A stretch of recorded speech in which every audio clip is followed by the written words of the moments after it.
Nemzeti összetartozásnapot rendeztek szombaton a Batthyány Lajos Gimnáziumban.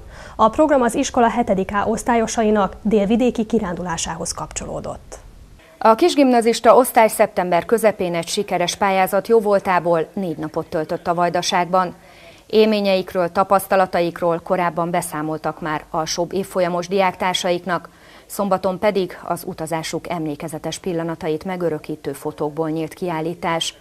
A nem mindennapi tárlat fontosságára Balog László hívta fel a tanulók figyelmét.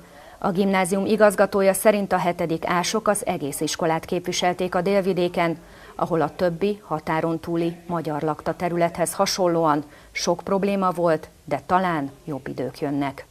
Ami Ferenc Jóskán, Kelsely, lábukbaripás. Negyedik sor, második leszak.